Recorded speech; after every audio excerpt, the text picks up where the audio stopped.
Animal electricity, क्या आप लोगों ने ये वर्ड सुना है पहले कभी? आज हम इसके बारे में ही बात करेंगे और इससे बात करते हुए करंट इलेक्ट्रिसिटी की तरफ आएंगे और इससे हमें पता लगेगा कैसे करंट इलेक्ट्रिसिटी का पूरा फील्ड इवॉल्व हुआ।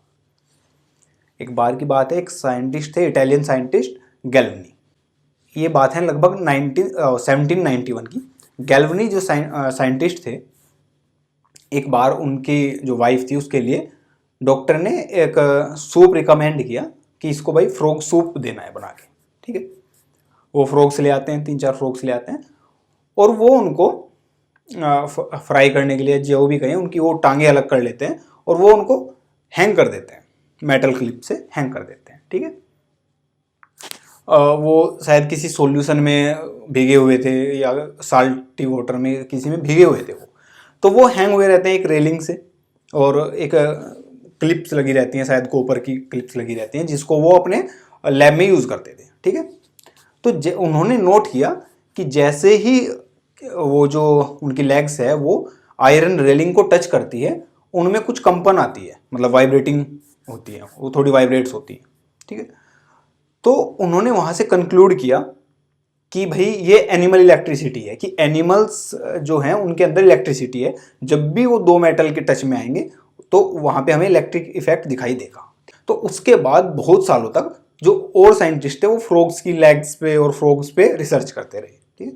हालांकि इस सारी चीज़ों में एक आर्टिफिशियल कमी हो गई थी फ्रॉग की। आर्टिफिशियल मतलब क्योंकि उनको इतना यूज़ कर लिया जा रहा था, हर लैब में फ्रॉग्स ही जा रहे थे, तो उनकी एक कमी हो गई थी।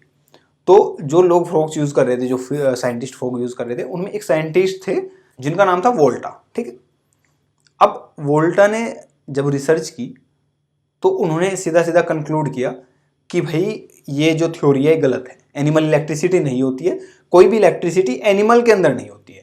और इन्होंने अपनी रिसर्च करके डायरेक्टली प्रूव किया कि जो इलेक्ट्रिसिटी गैल्वनी ने बताई थी वो ना कि फ्रॉग्स की लेग में थी, वो मेटल्स में थी।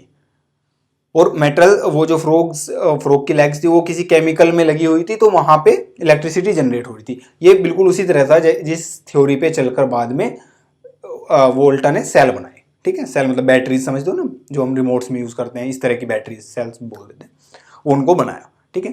तो ये बात थी लगभग 1799 की, जब वोल्टा ने ये कंक्लूड किया कि भाई ये करंट इलेक्ट्रिसिटी है जो जब दो मेटल किसी केमिकल में जब डूबे हुए हो तो वहां पे प्रोड्यूस होती है। और उन्हीं के ओनर में इस मतलब जो करंट है उसकी जो पोटेंशियल डिफरेंस एक है, उसकी जो यूनिट है उसको हमने वोल्ट नाम दिया।